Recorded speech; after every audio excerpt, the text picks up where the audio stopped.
दोस्तों, आज की कहानी है भाभी जी। दोस्तों, कहानी शुरू करने से पहले अगर आपने हमारे चैनल को सब्सक्राइब नहीं किया है तो सब्सक्राइब कर लीजिए ताकि आपके पास पहुंचे हर नया वीडियो। मित्रों, मेरा नाम शैडो नीर और मैं वेस्ट दिल्ली का रहने वाला हूँ। इस वक्त मेरी उम्र 30 साल की है। सर्दियों के शुरुआती दिन थे। मैं हर रोज पार्क में कसरत करने जाता था। वैसे मुझे कसरत आदि के लिए जाना पसंद नहीं है। मैं उससे बात करने में डरता था क्योंकि मैं बहुमुखी और अंतर्मुखी स्वभाव का व्यक्ति हूँ।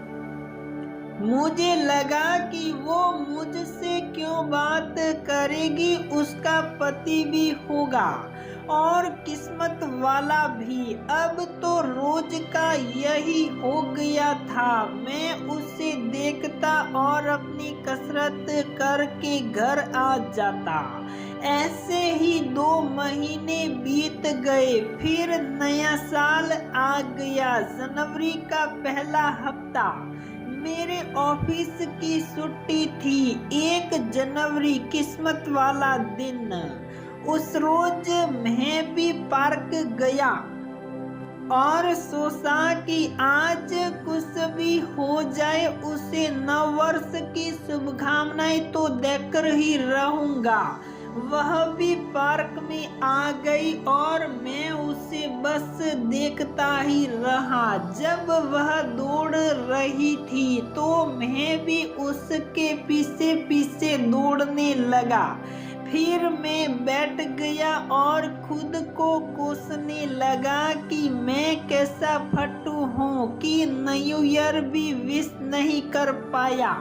इतने में वही औरत मेरे साथ बेंच पर आकर बैठ गई। मैं उसे ही देख रहा था कि उसने भांप लिया और उसने खुद ही नववर्ष की बधाई दे दी। मेरा दिल जोरों से धड़कने लगा और मैंने भी हकलाते हुए उसे विश कर दिया।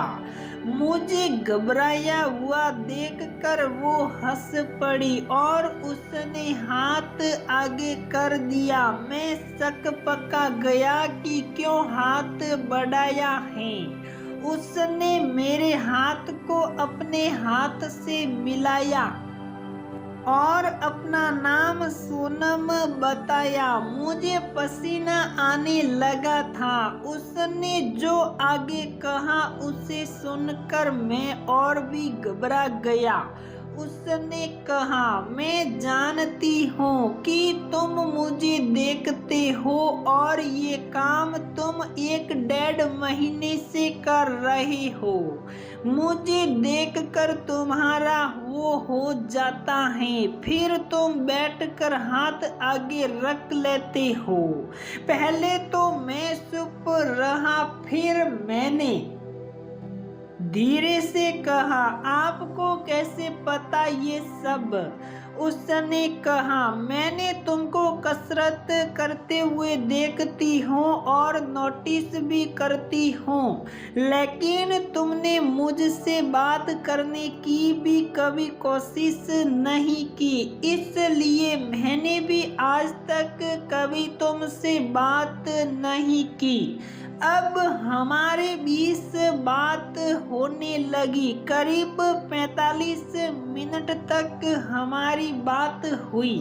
उसने कहा, मेरा अभी वर्क फ्रॉम होम चल रहा है और अब मुझे घर जाना होगा। मैंने हिम्मत करते हुए कहा, काश हम थोड़ी देर और बात कर पाते।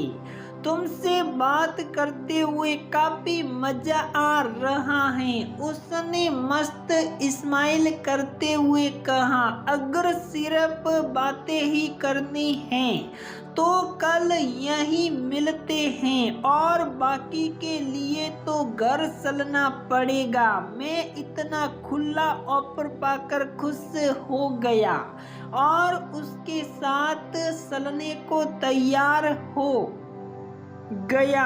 फिर हम दोनों उसके घर पहुंचे। उसने मुझे सोफे पर बैठने को कहा और वो हम दोनों के लिए संतरे का फ्रेश जूस निकाल कर ले आई। फिर मैं जूस पीने लगा।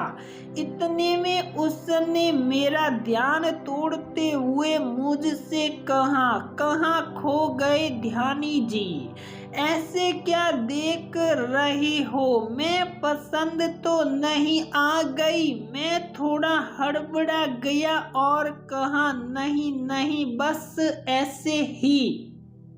फिर मैंने उसकी फैमिली के बारे में पूछा तो उसने बताया कि उसका तलाक हुए 10 महीने हो गए हैं। उसका पति उसे पैसे नहीं देता था और जॉब भी नहीं करने देता था। इसी वजह से उनके बीच बहुत झगड़ा भी होता था, इसीलिए वो दोनों अलग हो गए। अब वह फ्रीलांस काम करती हैं और महीने में 1 लाख तक कमा लेती हैं और वो खुश हैं। फिर हम बातें करते करते उसके बेडरूम में पहुंच गए। बेड पर सामान बिखरा पड़ा था। जैसे ही उसने ठीक करने के लिए चादर उठाई, वहां पड़ा सामान देखकर एक बार को रुक गया, लेकिन फिर सामान्य हो गया। उसे देखकर वो शर्मा गई और जल्दी जल्दी उठाने लगी।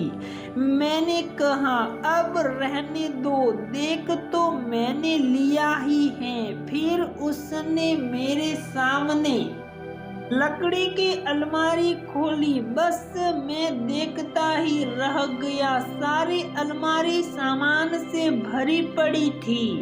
अब मैं समझ गया कि कुछ पैसे ये कहाँ खर्च करती हैं। मैंने उससे कहा, तुम जैसी औरत से मैं पहली बार मिला हूँ। यह सुनकर वो उसने कहा, मैं क्या हूँ तुम अभी नहीं जानते? इतना कहकर वह मुस्कुराने लगी। अब असली मजा आने वाला था। फिर वो सब के बाद ऐसे करते करते दोपहर के 2 बज गए।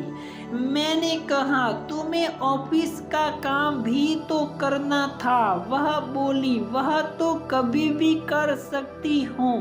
काम करने के समय की कोई बंदिश नहीं है। फिर उसने खाने के लिए मैगी बनाई। फिर मैं घर जाने को तैयार हो गया। जाने से पहले उसने मुझे कुछ रुपये देना चाहे। मैंने मना कर दिया। उसने कहा, अगर तुमने ये नहीं लिए तो दोबारा मत मिलना। फिर मुझे लेने पड़े। उसने कहा, मेरी 2 सहेलियां भी हैं, मैं उनको भी तुम्हारे पास या तुमको ही उनके पास भेजूंगी। मैं खुश हो गया। हम दोनों ने अपना फोन नंबर भी एक्सचेंज कर लिया। फिर उसने मुझे गले लगाया और कहा, मैं आज का दिन कभी नहीं भूलूंगी। बस आज जो भी हुआ वह किसी को पता नहीं चलना चाहिए। तो दोस्तों, हमारी यह कहानी यहीं पर समाप्त होती है। अगर आपको ये कहानी पसंद आती है तो लाइक करें, शेयर करें और चैनल को सब्सक्राइब जरूर करें।